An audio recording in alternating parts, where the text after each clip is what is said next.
अगर दुनिया खत्म होने की शुरुआत इतनी खामोशी से हो कि किसी को पता ही ना चले, और जब तक सच सामने आए तब तक बहुत देर हो चुकी हो। एक ऐसा वायरस जो इंसान को मारता नहीं बल्कि उसे उसकी सबसे अंधेरी सच्चाई में बदल देता है, जहां लोग मरते नहीं बल्कि जिंदा रहते हुए दरिंदे बन जाते हैं। और सबसे खतरनाक बात, वो जानते हैं कि वो क्या कर रहे हैं, फिर भी रुकते नहीं। अब सोचो, अगर तुम्हारे सामने खड़ा इंसान अगले ही पल तुम्हें जिंदा नोचने लगे तो तुम उस पर भरोसा करोगे या भाग जाओगे? नमस्कार दोस्तों, मैं अंकित कुमार इस वीडियो में 2021 में आई द सैडनेस मूवी को एक्सप्लेन करने वाला हूं।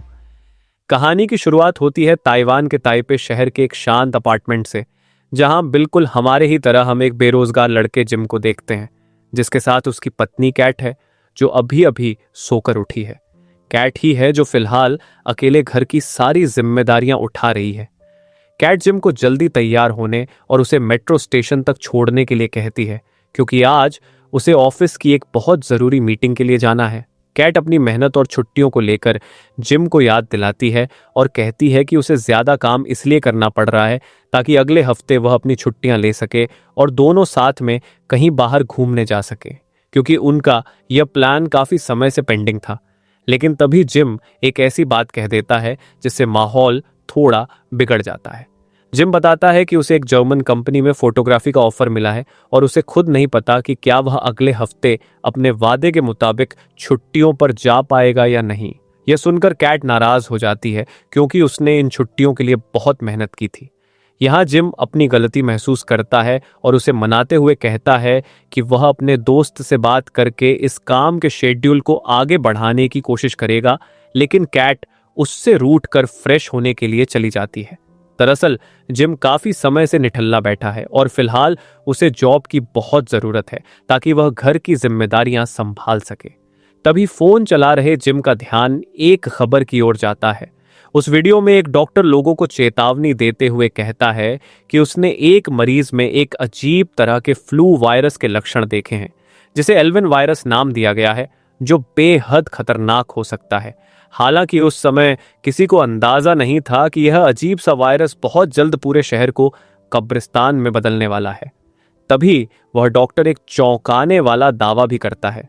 वह कहता है कि कुछ साल पहले चुनाव से ठीक पहले भी ऐसा ही वायरस देखा गया था और उसे पूरा यकीन है कि सरकार अपनी वोट के लिए जानबूझकर यह अफवाह फैला रही है। लेकिन अफसोस, जिम को उसकी बातों पर रत्ती भर भी भरोसा नहीं होता। जिम को लगता है कि डॉक्टर खुद किसी पार्टी का आदमी है और चुनाव से पहले विपक्षी सरकार को बदनाम करने के लिए फेक न्यूज़ फैला रहा है।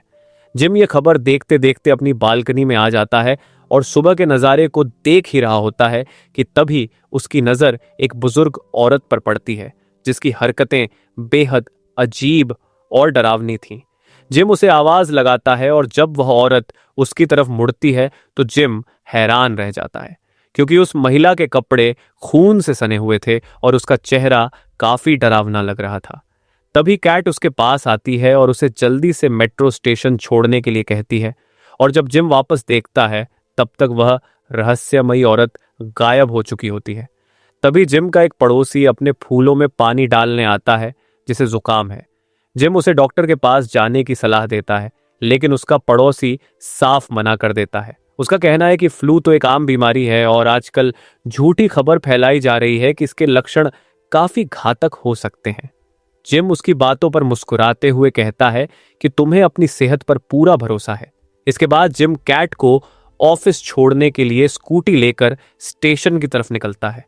रास्ते में उन्हें पुलिस की गाड़ियां और भारी भीड़ दिखती है, जहां पुलिस किसी ऐसे शख्स को काबू करने की कोशिश कर रही होती है जिसने सरेआम दूसरों पर हमला कर दिया है। यह मंजर देखकर जिम और कैट हैरान हो जाते हैं। वे समझ नहीं पाते कि आखिर कोई इंसान इतना हिंसक कैसे हो सकता है। खैर, कैट को स्टेशन तक छोड़ने के बाद जिम कैट की नाराजगी दूर करने के लिए कहता है, कैट माफ करना, मैं तुम्हें इस तरह हार्ड वर्क करते नहीं देख सकता, इसलिए सबसे पहले मैं काम की तलाश में हूं, जिसके बाद तुम जहां कहोगी मैं वहां चलूंगा और हम ढेर सारी मस्ती करेंगे। कैट उसकी इस बात पर मुस्कुरा देती है और उसे बाएं बोलकर वहां से चली जाती है। लेकिन दोनों इस बात से अनजान थे कि इनका यह पल यहीं तक था। जैसे ही कैट वहां से जाती है, जिम कुछ देर तक वहीं खड़ा उसे जाते हुए देखता रहता है, जैसे उसे अंदर ही अंदर एक अजीब सा डर महसूस हो रहा हो, लेकिन वह उस एहसास को नजरअंदाज कर देता है। फिर वह धीरे धीरे अपनी स्कूटी मोड़कर घर की तरफ निकल जाता है। रास्ते में उसे कुछ अजीब सा सन्नाटा महसूस होता है, जो पहले नहीं था। जब वह उसी जगह से गुजरता है जहां पुलिस उस हिंसक आदमी को पकड़ने की कोशिश कर रही थी, तो वह देखता है कि वहां अब कोई नहीं है, न पुलिस, न भीड़ और न ही वो आदमी। यहां तक कि पुलिस की गाड़ियां भी लावारिस खड़ी थीं। ये देखकर जिम थोड़ा असहज हो जाता है, लेकिन फिर भी वह खुद को समझाता है कि शायद सब कुछ कंट्रोल में आ गया होगा। इसके बाद जिम एक रेस्टोरेंट में अपना पसंदीदा नाश्ता लेने के लिए चला जाता है। वहां वह आराम से बैठकर अपने ऑर्डर का इंतज़ार करने लगता है और टाइम पास करने के लिए अखबार में प्रॉपर्टी के दाम देखने लगता है। उसका सपना है कि एक दिन वह भी अपना खुद का घर खरीदेगा, जहां वह और कैट एक खुशहाल जिंदगी जी सकें। लेकिन उसे क्या पता था कि उसका यह सपना बस सपना ही बनकर रह जाने वाला है। तभी अचानक वही बुजुर्ग औरत वहां आ जाती है, जिसे उसने सुबह अपनी बालकनी से देखा था, लेकिन इस बार उसका रूप पहले से भी ज्यादा डरावना था। वह धीरे धीरे लड़खड़ाते हुए अंदर आती है और उसकी आंखों में एक अजीब सी पागलपन भरी चमक होती है। रेस्टोरेंट में बैठा एक लड़का उसे देखकर पूछता है कि क्या वह ठीक है, लेकिन अगले ही पल वह औरत अपना असली रूप दिखा देती है। वह अचानक उस लड़के के चेहरे पर थूक देती है और जोर जोर से हंसने लगती है। इतना ही नहीं, वह किचन की तरफ बढ़ती है और वहां खड़े एक वर्कर के ऊपर खौलता हुआ तेल फेंक देती है। वर्कर दर्द से चीखने लगता है और जमीन पर गिर जाता है। लेकिन वह औरत यही नहीं रुकती, वह अपने नाखूनों से उसकी चमड़ी नोचने लगती है, जैसे उसे इस दर्द में मजा आ रहा हो। यह सब देखकर पूरा रेस्टोरेंट दहशत में आ जाता है। जिम ये सब देखकर उसे रोकने की कोशिश करता है, लेकिन तभी उसे एहसास होता है कि अब बहुत देर हो चुकी है। जिस लड़के पर उस औरत ने थूका था, वह भी कुछ ही सेकंड में बदलने लगता है। उसकी आंखें लाल हो जाती हैं और वह अपने ही दोस्त पर टूट पड़ता है और उसे बेरहमी से मार डालता है। जिम समझ जाता है कि यहाँ रुकना मौत को दावत देने जैसा है। वह तुरंत वहां से भागने की कोशिश करता है, लेकिन तभी एक बेकाबू कार उस औरत को कुचल देती है। एक पल के लिए लगता है कि खतरा टल गया, लेकिन जैसे ही जिम उस कार के ड्राइवर को देखता है, उसके पैरों तले जमीन खिसक जाती है। ड्राइवर का चेहरा पूरी तरह बदल चुका था। उसकी आंखों में इंसानियत नहीं, बल्कि पागलपन और दरिंदगी साफ झलक रही थी। तभी वह इन्फेक्टेड लड़का जिम की तरफ बढ़ने लगता है और उसके पीछे पीछे बाकी लोग भी जो उस औरत के संपर्क में आए थे। अब पूरा रेस्टोरेंट एक मौत का जाल बन चुका था। जिम किसी तरह वहां से भागकर अपने अपार्टमेंट की तरफ दौड़ता है और अंदर घुसते ही दरवाजा लॉक कर देता है। उसका दिल जोर जोर से धड़क रहा होता है, सांसें तेज हो चुकी होती हैं और वह समझ नहीं पा रहा होता कि आखिर यह सब हो क्या रहा है।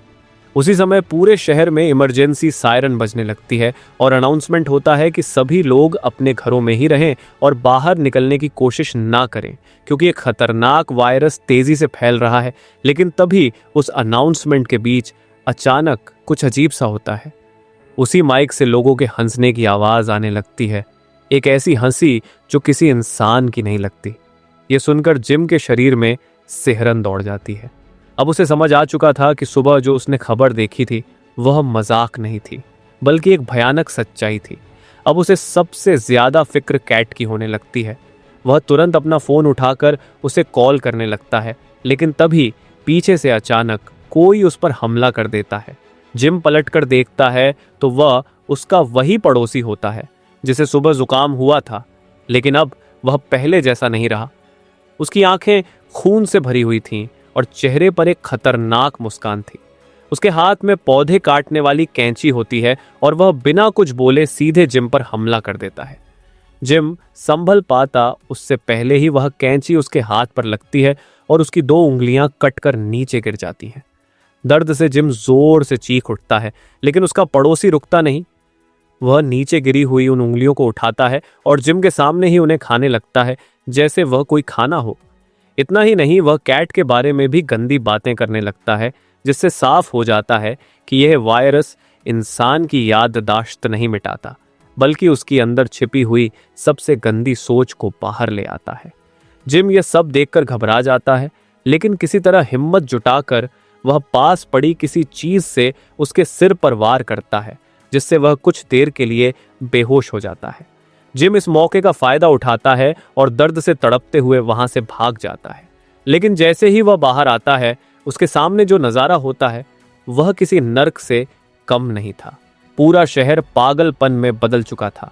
लोग मर नहीं रहे थे, बल्कि एक दूसरे पर टूट पड़ रहे थे। कोई किसी को काट रहा था, कोई हंस रहा था, कोई चीख रहा था, और सबसे डरावनी बात यह थी कि उन्हें पता था कि वो क्या कर रहे हैं, लेकिन फिर भी वो खुद को रोक नहीं पा रहे थे। जिम अपनी जान बचाने के लिए अपनी स्कूटी की तरफ भागता है, लेकिन जैसे ही वह स्कूटी स्टार्ट करता है, उसकी आवाज सुनकर आसपास मौजूद दर्जनों ज़ॉम्बीज़ की नज़र उस पर पड़ जाती है। अब जिम अकेला था और उसके पीछे एक पूरा झुंड था जो उसे जिंदा नोच खाने के लिए तैयार था। वह तेजी से वहां से निकल जाता है, लेकिन हर मोड़ पर उसे मौत पीछा करती हुई महसूस होती है। सीन अब कैट की तरफ शिफ्ट होता है, जो अभी भी इस पूरी तबाही से अनजान मेट्रो में बैठी हुई थी। वह शांति से अपनी किताब पढ़ रही होती है, जैसे बाहर कुछ हुआ ही ना हो। उसके पास ही एक अमीर और घमंडी आदमी बैठा होता है, जिसे हम लीन कहते हैं। लीन कैट को देखकर उसकी तरफ आकर्षित हो जाता है और उससे बात करने की कोशिश करता है। वह उससे पूछता है कि वह क्या पढ़ रही है। कैट जवाब देती है कि वह एक नॉवेल पढ़ रही है, लेकिन लीन उसकी बातों में दिलचस्पी नहीं लेता, बल्कि उसे घूरते हुए कहता है कि मेट्रो में कोई किताब नहीं पढ़ता, सब अपने फोन में लगे रहते हैं। धीरे धीरे उसकी बातें कैट को असहज करने लगती हैं। वह कैट की खूबसूरती की तारीफ करने लगता है और फिर धीरे धीरे उसे छूने की कोशिश करता है। कैट पहले उसे नजरअंदाज करती है, लेकिन जब वह हद पार कर देता है तो कैट गुस्से में उसे चेतावनी देती है कि अगर उसने अपनी हरकतें बंद नहीं की तो वह उस पर हैरेसमेंट का केस कर देगी। लीन ये सुनकर थोड़ा शांत हो जाता है, लेकिन उसके चेहरे से साफ था कि उसकी नीयत बिल्कुल भी साफ नहीं थी। तभी मेट्रो अगले स्टेशन पर रुकती है और कुछ नए लोग अंदर आते हैं। कैट उस अजीब आदमी से दूरी बनाने के लिए अपनी सीट छोड़कर एक भारी भरकम लड़की मॉली के पास जाकर बैठ जाती है। लीन को अब उसमें कोई दिलचस्पी नहीं रह जाती और वह चुपचाप बैठा रहता है। लेकिन तभी अचानक मेट्रो का माहौल बदल जाता है। एक चश्मा पहना हुआ आदमी जो अभी अभी अंदर आया था, अजीब तरह से व्यवहार करने लगता है। वह अचानक अपनी जेब से चाकू निकालता है और बिना किसी चेतावनी के अपने पास खड़े एक लड़के पर हमला कर देता है। पूरा डिब्बा चीखों से गूंज उठता है। वह आदमी पागलों की तरह हर किसी पर हमला करने लगता है और कुछ ही सेकंड में कई लोगों को मार देता है। अब यह साफ हो चुका था कि वह भी उसी वायरस से संक्रमित है। कुछ लोग हिम्मत दिखाते हैं और मिलकर उसे पकड़ लेते हैं, जिससे एक पल के लिए लगता है कि अब सब कुछ कंट्रोल में आ जाएगा। लेकिन असली डर तो अब शुरू होने वाला था, क्योंकि जिस आदमी को लोगों ने पकड़ा था वो अकेला नहीं था। कुछ ही सेकंड के अंदर बाकी लोग भी एक एक करके अजीब तरह से बिहेव करने लगते हैं। उनकी सांसें तेज हो जाती हैं, आंखें लाल होने लगती हैं और फिर अचानक वो भी दूसरों पर टूट पड़ते हैं। अब पूरा मेट्रो कोच एक जंग का मैदान बन चुका था। लोग चीख रहे थे, भाग रहे थे, एक दूसरे को धक्का दे रहे थे, लेकिन कहीं भी सुरक्षित जगह नहीं थी। इसी अफरा तफरी के बीच लीन भी बदल चुका था। उसकी आंखों में अब वही दरिंदगी थी। सबसे पहले वो मॉली पर हमला करता है और बेरहमी से उसकी एक आंख फोड़ देता है। खून चारों तरफ फैल जाता है। मॉली दर्द से चीखती है और अब लीन की नज़र सीधे कैट पर होती है। कैट ये सब देखकर पूरी तरह डर चुकी होती है, लेकिन वो हिम्मत नहीं हारती। जैसे ही मेट्रो अगले स्टेशन पर रुकती है, दरवाजे खुलते हैं और भगदड़ मच जाती है। लोग जान बचाने के लिए पागलों की तरह बाहर भागते हैं, लेकिन कैट समझदारी दिखाती है। उसे पता है कि भीड़ में इन्फेक्टेड लोग छिपे हो सकते हैं, इसलिए वो मॉली को सहारा देकर दूसरी तरफ से निकलने की कोशिश करती है। लेकिन किस्मत उसका साथ नहीं दे रही थी। लीन अब भी उसका पीछा कर रहा था। कैट मॉली को लेकर तेजी से एग्जिट गेट की तरफ भागती है। तभी रास्ते में वो एक जिम बॉय से टकरा जाती है। जिम बॉय कुछ समझ पाता उससे पहले ही लीन वहां पहुंच जाता है। जिम बॉय को लगता है कि यह कोई साधारण गुंडा है। वो अपनी ताकत दिखाने के लिए लीन को धक्का देता है, लेकिन अगले ही पल जो होता है वो किसी के भी रोंगटे खड़े कर दे। लीन एक झटके में उसकी नाक काट लेता है और फिर पास पड़ी कुल्हाड़ी उठाकर उसे बेरहमी से मार डालता है। यह सब इतनी तेजी से होता है कि कैट और मॉली कुछ समझ ही नहीं पाते। उनके सामने एक इंसान को जानवरों की तरह काट दिया जाता है। अब डर अपने चरम पर था। कैट और मॉली किसी तरह भागते हुए एग्जिट गेट तक पहुंचते हैं। वहां खड़ा एक आदमी, केविन, उन्हें देखकर डर जाता है। उसे लगता है कि दोनों भी इन्फेक्टेड हैं। वो दरवाजा बंद करने लगता है। कैट उससे मदद की गुहार लगाती है, लेकिन डर इंसान को अंधा बना देता है। किसी तरह गिरते पड़ते वो दोनों बाहर निकलने में कामयाब हो जाते हैं। बाहर आते ही मॉली गुस्से में केविन पर टूट पड़ती है और उसे पीटना शुरू कर देती है। केविन डरते हुए अपनी सफाई देता है कि उसे लगा वो दोनों ज़ॉम्बी बन चुकी हैं। हालात इतने खराब हो चुके थे कि अब कोई किसी पर भरोसा करने को तैयार नहीं था। आखिरकार केविन उन्हें पास के एक अस्पताल चलने के लिए कहता है ताकि मॉली का इलाज हो सके। मजबूरी में कैट उसकी बात मान लेती है, लेकिन उन्हें इस बात का अंदाजा नहीं था कि उनका पीछा अभी खत्म नहीं हुआ है। लीन ने उनकी हर बात सुन ली थी और वो अभी भी उनका पीछा कर रहा था। दूसरी तरफ जिम, जो किसी तरह अपनी जान बचाकर भाग रहा था, शहर की हालत देखकर पूरी तरह हिल चुका था। हर तरफ लाशें, खून और पागल लोग। तभी उसकी नजर एक ऐसे ज़ॉम्बी पर पड़ती है जो एक लड़की के साथ बेहद घिनौनी हरकत कर रहा था। यह देखकर जिम का खून खौल उठता है। वो वहां से भागने के बजाय पहाड़ों की तरफ निकल जाता है। शायद उसे लगता है कि शहर से दूर जाना ही उसकी जान बचा सकता है, लेकिन आगे का रास्ता भी आसान नहीं था। थोड़ी दूर जाने के बाद उसका दर्द बढ़ने लगता है। वो रुकता है, अपने जख्म पर टेप बांधता है ताकि खून रुक सके। तभी उसे पास में एक बड़ा छुरा मिलता है। वो उसे उठा लेता है। अब उसके पास खुद को बचाने के लिए एक हथियार था, लेकिन तभी उसे कुछ अजीब आवाजें सुनाई देती हैं। वो धीरे धीरे उस दिशा में बढ़ता है और जो नज़ारा वो देखता है वो उसकी रूह तक हिला देता है। कुछ छोटे छोटे बच्चे जो अब ज़ॉम्बी बन चुके थे, एक जिंदा आदमी को पकड़कर उसके साथ खेल रहे थे, उसे टॉर्चर कर रहे थे जैसे वो कोई खिलौना हो। जिम से ये देखा नहीं जाता। वो अपनी जान की परवाह किए बिना उन बच्चों से भिड़ जाता है। किसी तरह वो उन्हें वहां से भगा देता है, लेकिन तभी उसे एहसास होता है कि जिसे वो बचा रहा था वो आदमी पहले ही इन्फेक्टेड हो चुका था। और तभी वो बच्चे वापस लौट आते हैं। अब जिम को समझ आ चुका था यहां कोई किसी को बचा नहीं सकता। वो तुरंत वहां से भाग जाता है। अब जिम को समझ आ चुका था यहां कोई किसी को बचा नहीं सकता। हर कोई या तो मर चुका है या फिर धीरे धीरे दरिंदा बनता जा रहा है। वो पीछे मुड़कर भी नहीं देखता और जितनी तेजी से हो सकता है वहां से भाग निकलता है। उसके दिमाग में अब सिर्फ एक ही चीज चल रही थी, कैट। उसे किसी भी हालत में कैट तक पहुंचना था। दूसरी तरफ अस्पताल के अंदर सन्नाटा तो था, लेकिन वो सन्नाटा तूफान से पहले की खामोशी जैसा था। मॉली का इलाज चल रहा होता है और कैट उसके पास बैठी होती है, लेकिन तभी उसे एहसास होता है कि उसका फोन कहीं रास्ते में गिर गया है। अब उसके पास जिम से संपर्क करने का कोई तरीका नहीं बचा था। मजबूरी में वो केविन से उसका फोन मांगती है और कांपते हाथों से जिम का नंबर डायल करती है। उधर जिम लगातार भाग रहा होता है। उसका फोन बजता है, लेकिन वो उस वक्त ऐसी हालत में होता है कि कॉल उठाने की हिम्मत नहीं कर पाता। हर सेकंड उसके लिए जान बचाना ज्यादा जरूरी था और इधर कैट की उम्मीदें हर रिंग के साथ टूटती जा रही थी। तभी अस्पताल के टीवी पर लाइव ब्रॉडकास्ट शुरू होता है। राष्ट्रपति खुद सामने आकर देश को संबोधित कर रहे होते हैं। उनकी आवाज में डर साफ झलक रहा होता है। वो बताते हैं कि यह वायरस अब कंट्रोल से बाहर जा चुका है। लाखों लोग मर चुके हैं और कई शहरों को पूरी तरह बंद करने का फैसला लिया गया है। लेकिन तभी कुछ ऐसा होता है जो इस पूरी तबाही को और भी डरावना बना देता है। राष्ट्रपति के पीछे खड़ा एक जनरल, जो कुछ देर पहले तक बिल्कुल सामान्य दिख रहा था, अचानक अजीब तरह से हंसने लगता है।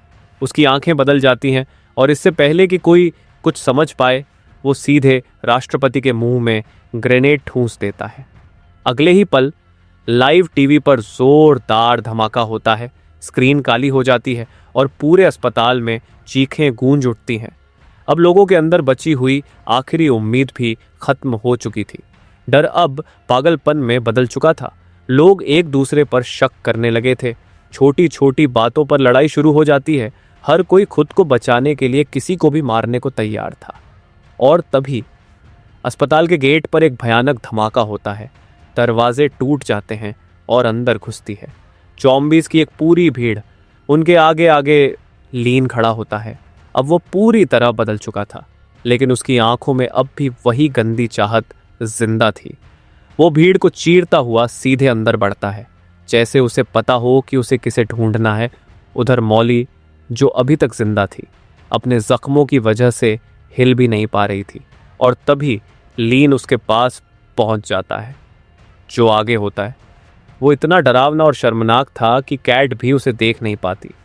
दूसरी तरफ केविन, जो खुद को बचाने की कोशिश कर रहा था, किसी को बचाने की हिम्मत नहीं जुटा पाता। वो एक टेबल के पीछे छिपकर अपने कान बंद कर लेता है, जैसे अगर वो ना देखे तो ये सब सच नहीं होगा। लेकिन सच्चाई से कोई भाग नहीं सकता। उसी वक्त जिम, जो अब थोड़ी देर के लिए रुकता है, अपना फोन चेक करता है और जैसे ही उसे कैट की मिस्ड कॉल्स दिखती हैं, उसका दिल बैठ जाता है। वो तुरंत वापस कॉल करता है। इस बार कैट कॉल उठा लेती है। दोनों की आवाज़ कांप रही होती है, लेकिन एक दूसरे को सुनते ही जैसे उन्हें जीने की वजह मिल जाती है। कैट उसे बताती है कि वो अस्पताल में फंसी हुई है और चारों तरफ मौत घूम रही है।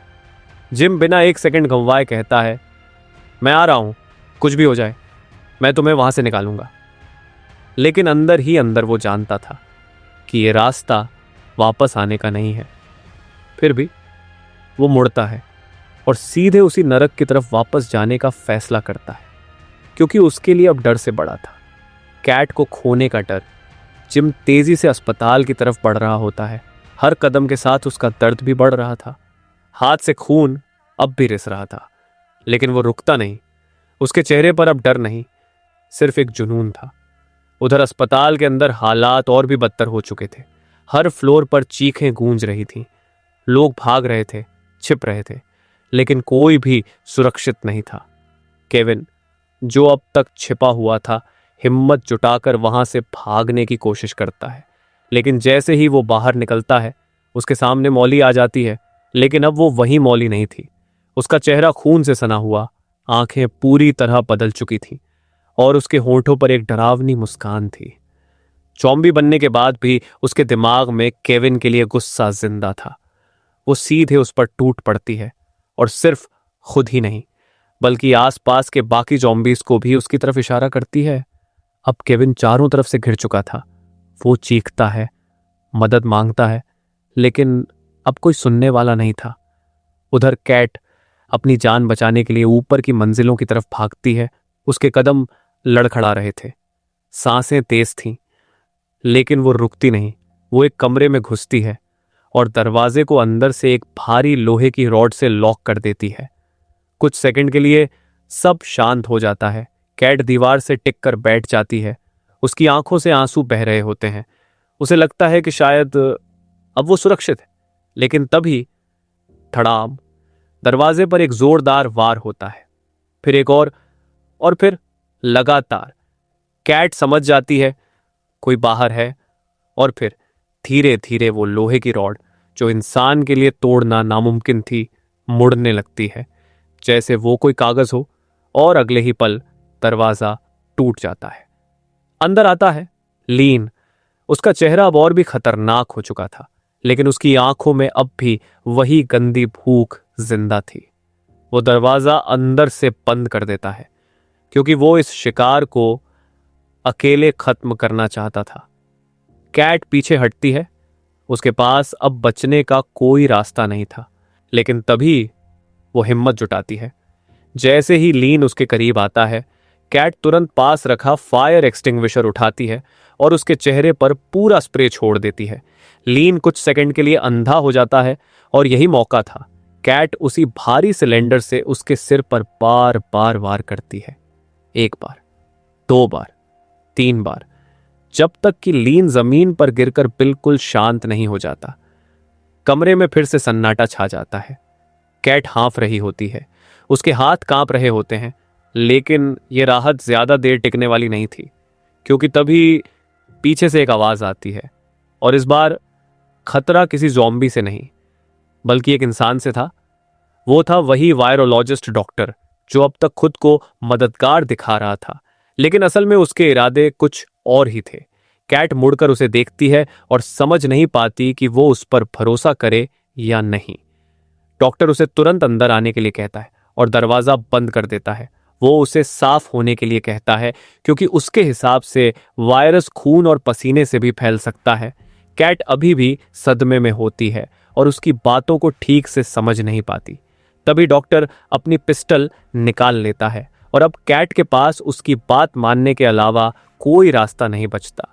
धीरे धीरे कैट को एहसास होता है कि ये वही डॉक्टर है जिसे जिम ने सुबह अपने फोन में देखा था।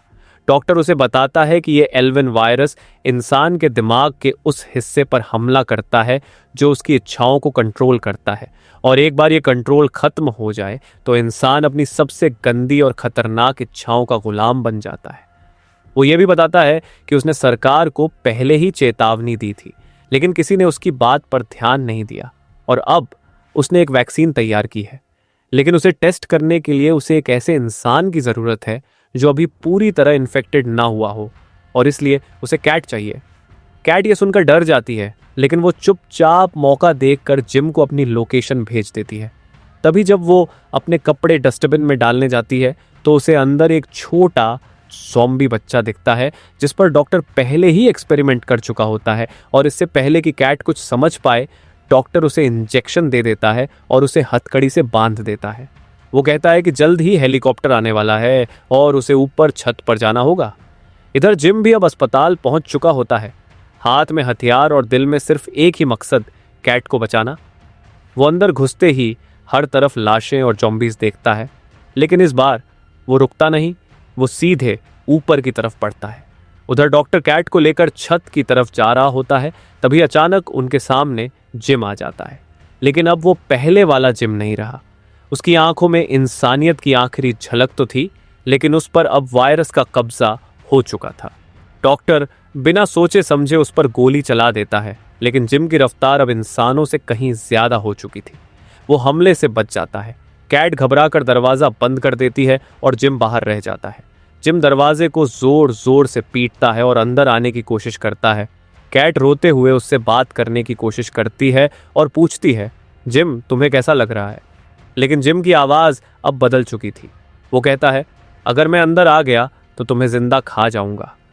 मुझे बहुत भूख लगी है। और यह सुनकर कैट पूरी तरह टूट जाती है। जिस इंसान से वो सबसे ज्यादा प्यार करती थी वही अब उसका सबसे बड़ा डर बन चुका था। तभी ऊपर हेलीकॉप्टर की आवाज आती है और डॉक्टर जल्दी करने को कहता है। कैट आखिरी बार दरवाजे की तरफ देखती है जहां जिम खड़ा होता है और उसे देख रहा होता है, लेकिन उसकी आंखों में अब प्यार नहीं, सिर्फ एक अजीब सी मुस्कान होती है। कैट भारी दिल से वहां से चली जाती है और छत की तरफ बढ़ती है। जैसे ही हेलीकॉप्टर नीचे आता है वो मदद के लिए हाथ हिलाती है, लेकिन ऊपर बैठे लोग अब किसी पर भरोसा करने की हालत में नहीं थे। वो उसे भी इन्फेक्टेड समझ लेते हैं और बिना कुछ सोचे उस पर गोली चला देते हैं। अगले ही पल सब कुछ खत्म हो जाता है और यहीं इस कहानी का अंत हो जाता है, जहां ना कोई हीरो बचता है ना कोई उम्मीद।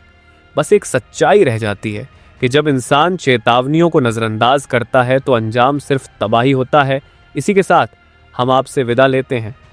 अगर वीडियो अच्छा लगा हो तो वीडियो को लाइक करें और साथ ही इसी तरह की और वीडियो देखने के लिए चैनल को सब्सक्राइब करना न भूलें। धन्यवाद।